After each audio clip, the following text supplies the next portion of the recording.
been talking about how to persuade an audience, including lessons from Aristotle about rhetoric. To refresh your memory, Aristotle said that a speaker persuades through his own good character or ethos, through stirring the emotions of the audience or pathos, and through sound logic or logos. But Aristotle wasn't the only person in ancient Greece who was thinking about how verbal persuasion works. Plato thought about it too, and he feared it. Plato had been a student of Socrates and was the teacher of Aristotle. But while Aristotle believed rhetoric could reveal truth and lead to justice, Plato believed that rhetoric is part of a practice created not by art, but by the habit of a bold and clever mind, which knows how to act in the eyes of the world. I would call it flattery. Plato worried that a bad man who learned how to speak well would be able to flatter and then hoodwink an audience, leading to discord and riots. Let's be honest, Plato was onto something. It is certainly possible to use rhetoric for bad reasons, to mislead people for your own purposes, or to gin up fear and discord. Propaganda, by which I mean deliberately false or misleading information, offers some great examples of the perversion of rhetoric. So in this lecture, we're going to examine how propaganda operates, how to disarm it, and why you should avoid the temptation to engage in it yourself. You may think of propaganda in the context of a political speaker trying to sway an audience, but it doesn't have to be limited to the world of politics. In fact, one of the first books about propaganda was published in 1928 by Edward Bernays, who worked in advertising. Bernays was an American and the nephew of psychologist Sigmund Freud. During World War I, he was part of the U.S. Committee on Public Information, which was an intelligence agency created to influence public opinion about the war. It persuaded Americans that the war would make the world safe for democracy. After the war, Bernays used his training from this intelligence work to advise companies like Procter & Gamble and the American Tobacco Company about how to influence public opinion of these companies. Bernays became known as the father of public relations. In his book, which he titled Propaganda, Bernays explained how propaganda can be used to change the habits and opinions of a society. His take on the concept can seem very innocent. For example, he described a contest created by Procter & Gamble, which made ivory soap. In the contest, school children carved sculptures out of the soap and were awarded prizes for their efforts. Their mothers collected the soap shavings and used them for cleaning. As he described it, the work itself was clean. It involved positive things like children and art. And even if a child's sculpture was no good, the family could still use the soap. School superintendents and teachers supported the contest, and the children loved the activity. Thousands entered the contest, and they bought the soap. Probably more bars than they might have otherwise, because the kids needed extra bars to practice those sculptures. The contest was a great idea that caused people to think about and love and buy ivory soap. It changed people's actions and habits. That's really a story of creative advertising. This is not the propaganda I'm arguing is problematic, because it isn't false or misleading. In fact, Bernays didn't advocate lying in public relations for purely practical reasons. He wrote, "It must be repeated that a public relations person's business is not to fool or hoodwink the public. If he were to get such a reputation, his usefulness in his profession would be at an end." Bernays believed that propaganda could be good or bad, depending on the merit of the cause urged and the correctness of the information published. He argued that successful propaganda rests not on lies, but on an understanding of where your audience is coming from. You can hear some of Aristotle's concept in Bernays' ideas. Bernays was saying that you'll persuade if you understand which story is going to appeal to your audience, which is pathos, and if you have a good reputation, which is ethos. But there is a red flag here. Bernays is different from Aristotle in that he also writes about consciously manipulating audiences for your own purposes. That is different from Aristotle's concept of rhetoric as an art that reveals truth and leads to justice, and is more akin to Plato's vision of rhetoric as a tool that can be used to control people.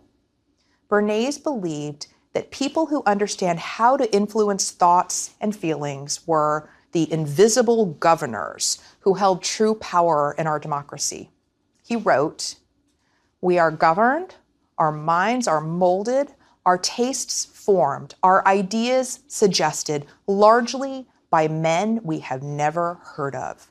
He believed that intelligent minorities need to make use of propaganda continuously and systematically in order to manipulate everyone else, at least in the world of advertising.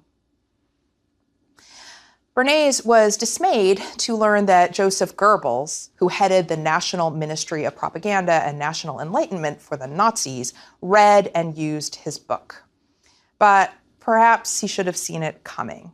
After all, if deliberate manipulation is acceptable, that means anyone can use it, including the unscrupulous. Goebbels wrote, "The essence of propaganda consists in winning people over to an idea so sincerely, so vitally, that in the end they succumb to it utterly and can never escape from it." Unlike Bernays, Goebbels and Adolf Hitler had no problem lying. Hitler justified the deliberate use of lies in his manifesto Mein Kampf. He wrote, "The function of propaganda is not to make an objective study of the truth, insofar as it favors the enemy, and then set it before the masses with academic fairness. Its task is to serve our own right, always and unflinchingly." The Nazi Party believed that if lies were intentionally and regularly repeated, the public would come to believe them. They operated in two ways. First, by repeating and promoting the lie, and second, by suppressing any speech that might reveal the lie to be false. That's why the Nazis censored speech, burned books, controlled literature, films, music, radio, art, and newspapers, and ultimately imprisoned and killed those who objected. You may remember that we talked about Aristotle's idea that ethos requires a speaker to think well of his audience, to show through goodwill that he is well disposed to his audience. Hitler took the opposite approach. Here's what he said about his audience. "All propaganda must be popular, and its intellectual level must be adjusted to the most limited intelligence among those it is addressed to. The broad mass of a nation does not consist of diplomats, or even professors of political law, or even individuals capable of forming a rational opinion. It consists of plain mortals, wavering and inclined to doubt and uncertainty. The people, in their overwhelming majority, are so feminine by nature and attitude that sober reasoning determines their thoughts and actions far less than emotions and feeling."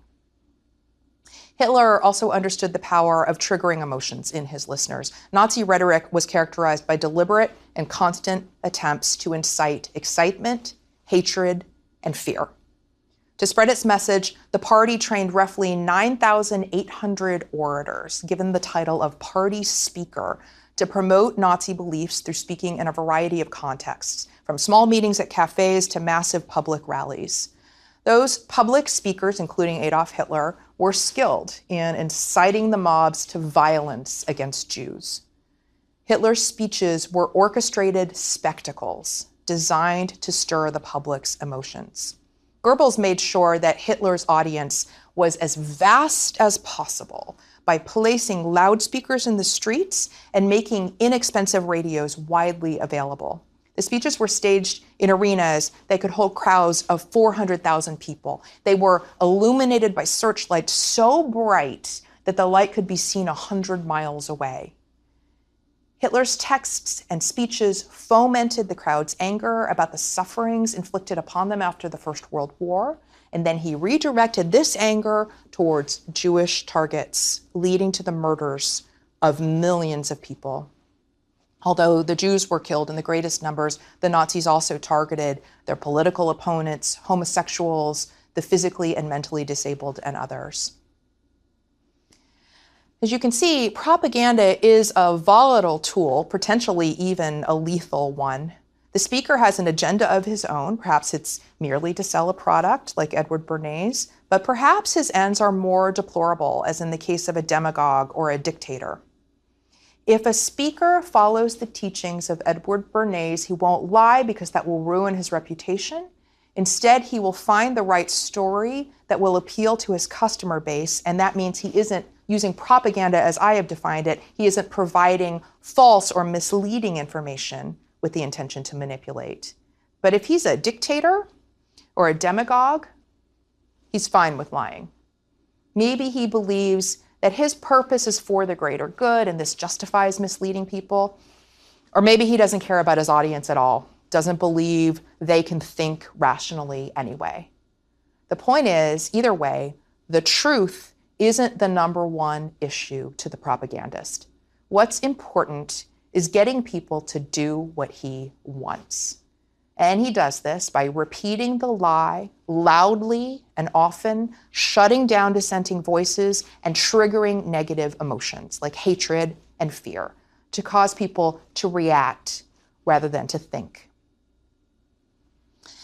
You may have had some personal experience with how propaganda works if you've spent any time on the internet. There is a great deal of misinformation out there on the web, and while some of it is simply posted out of ignorance, some of it consists of deliberate falsehoods.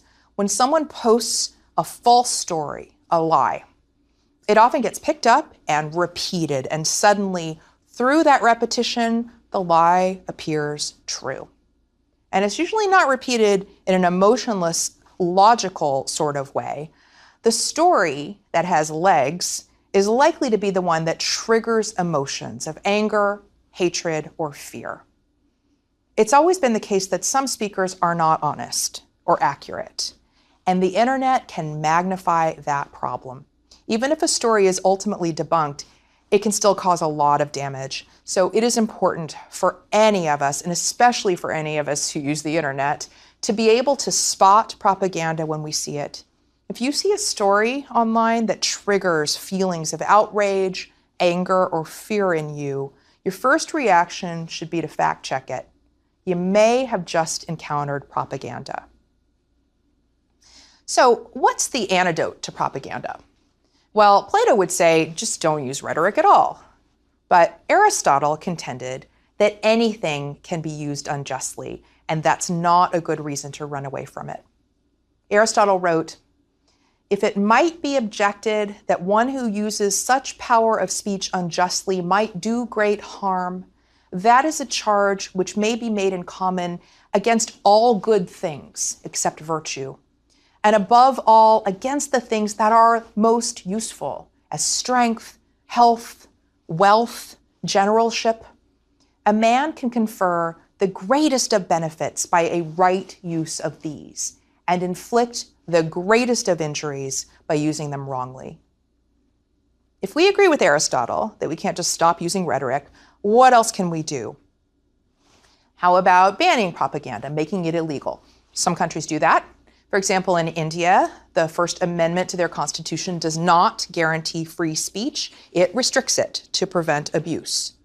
Germany limits speech as well because of its history. It does not want to see another Hitler rise to power. So it has outlawed speech that incites hatred against groups based on their national, racial, religious, or ethnic origins. While much of the world outlaws hate speech, the United States does not. In America, we've got a system that balances our desire for a healthy democracy with our desire for liberty. We want a government that represents all the people, regardless of their backgrounds, and in which all citizens have the ability to make their voices heard. We value liberty, which includes the freedom to say things that not everyone might agree with. The framers of the American Constitution believed that free speech and robust debate were indispensable to the health of the democracy. Supreme Court Justice Louis Brandeis described it like this: "Those who won our independence believed that the final end of the state was to make men free to develop their faculties, and that in its government, the deliberative forces should prevail over the arbitrary. They valued liberty both as an end and as a means. They believed liberty to be the secret of happiness and courage to be the secret of liberty. They believed that freedom to think as you will and to speak as you think are means indispensable to the discovery and spread of political truth. That without free speech and assembly, discussion would be futile. That with them, discussion affords ordinarily adequate protection against the dissemination of noxious doctrine. That the greatest menace to freedom is an inert people.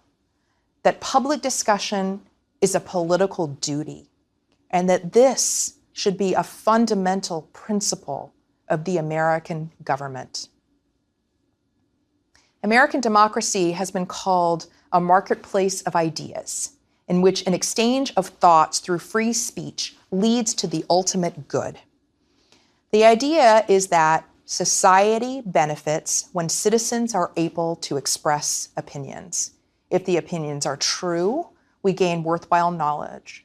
If they are false, society may ultimately gain a better grasp of the issue through the conflict presented when the opinion is challenged. That's also the basis of our court system, in which advocates present their best arguments, and through that conflict, a judge or jury is able to discern the truth about the case before it.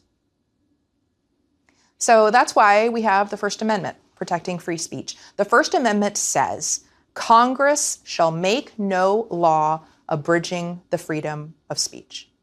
Notice that the First Amendment is concerned with the government's control over the right of people to speak. It doesn't address actions by private citizens. But under our First Amendment, the government is not allowed to choose who can speak or to prohibit propaganda. The courts have determined that some speech advocating or inciting violence isn't protected under the First Amendment, but that bar is pretty high. The incitement must be explicit and must generate an actual likelihood of violence. Even if your message is hateful, we permit it in the United States so long as you are not violating other laws. This is why neo-Nazis and the Ku Klux Klan were allowed to demonstrate in my hometown of Charlottesville, Virginia in 2017. Some of the Charlottesville demonstrators were prosecuted for violent acts that followed, including the murder of a young woman, but they were not prohibited from expressing their racist and anti-Semitic ideas. Even though the Ku Klux Klan and the neo-Nazis rejected a basic American principle that all men are created equal, their words were protected under the Constitution. We do not shut down dissenting voices. The First Amendment protects people's right to say awful things, but it does not require that we agree with them or that we listen silently as they speak. Quite the opposite. It effectively places upon us the responsibility to speak up as well, to say what we think. If the ideas of the Klan and the neo-Nazis have been raised and fail on their own merits, that is democracy at work. If the government shuts the speech down, even if the speakers are trying to destroy what is great in America, then our Constitution has been violated and a foundational tenet of our democracy eroded.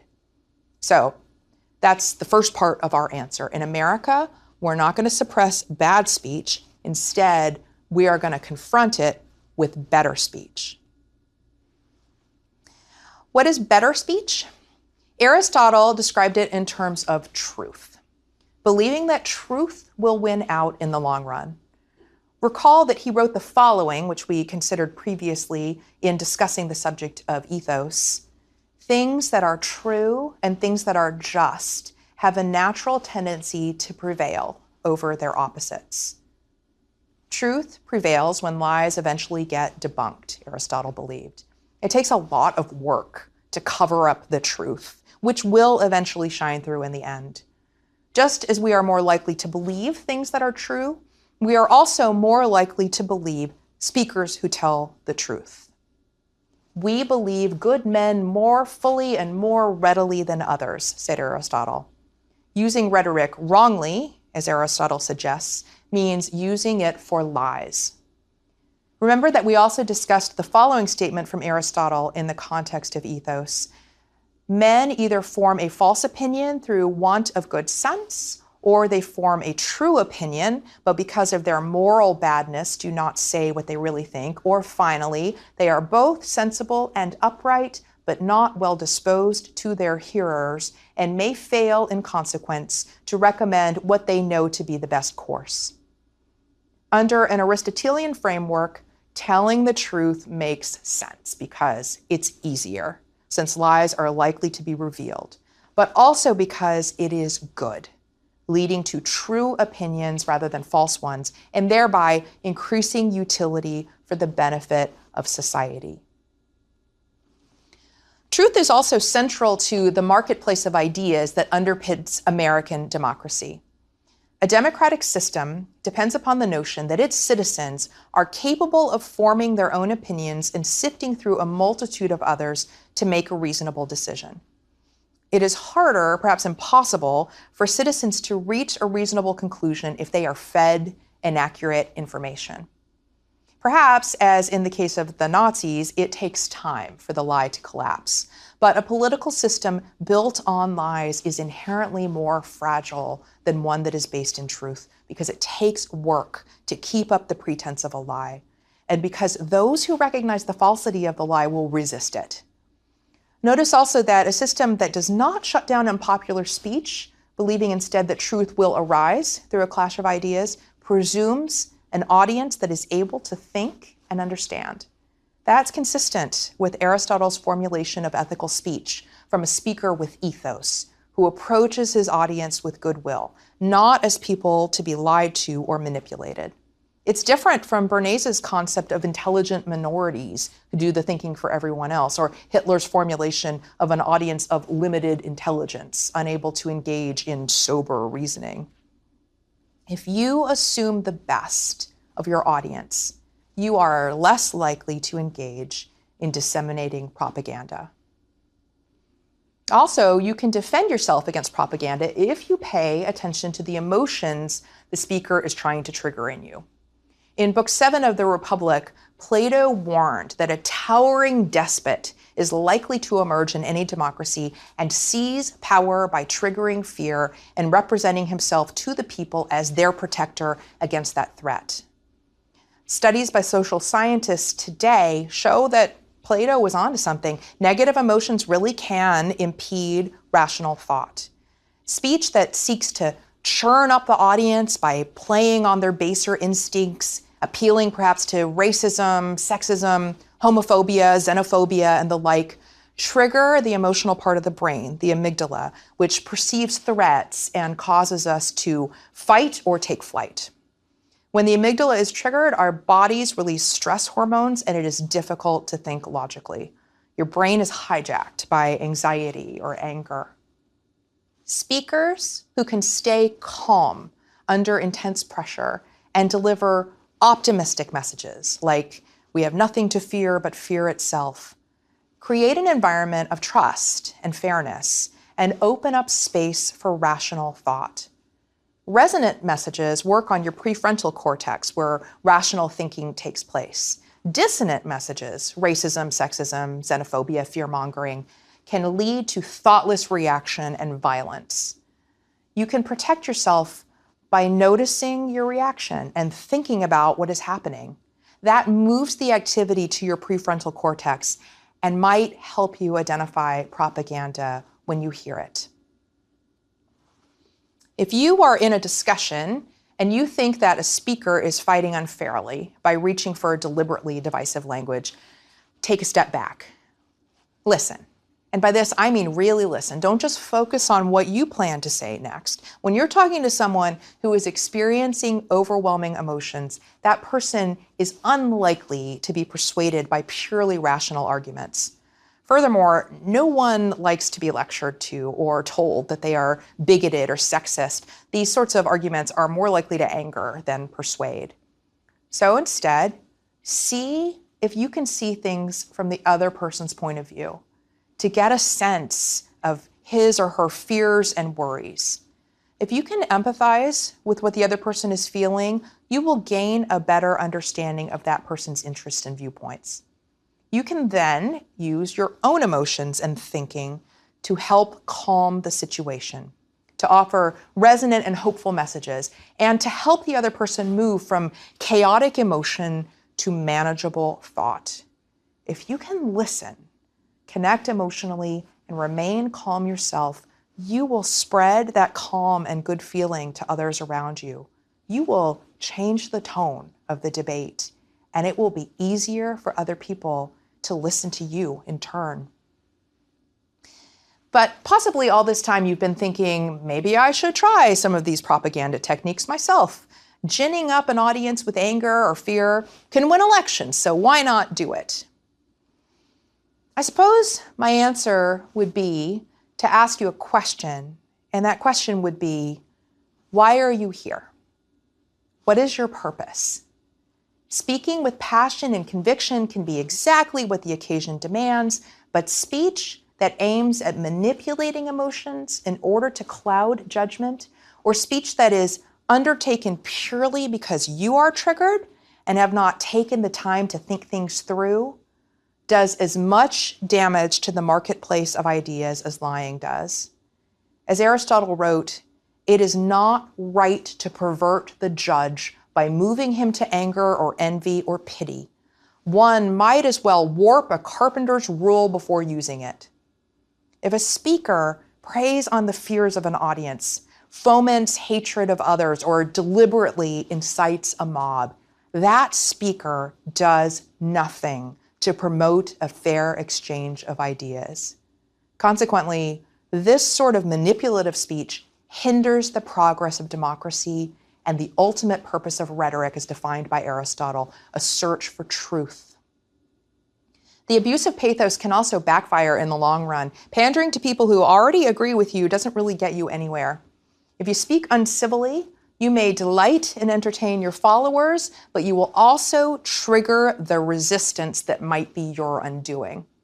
Beliefs are important to those who hold them. If you jeer or denigrate their opinions, you will rarely be able to persuade those people that your cause is just. So when I ask, why are you here?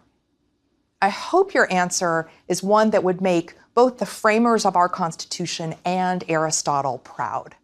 I hope you are speaking not to manipulate people, but to illuminate truth.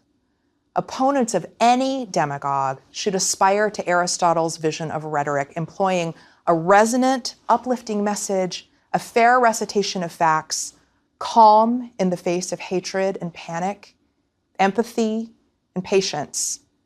Perhaps not everyone in thrall to a demagogue will be persuaded by such a response, but enough of us will to make a difference. As Dr. Martin Luther King Jr. once said, "The arc of the moral universe is long, but it bends toward justice."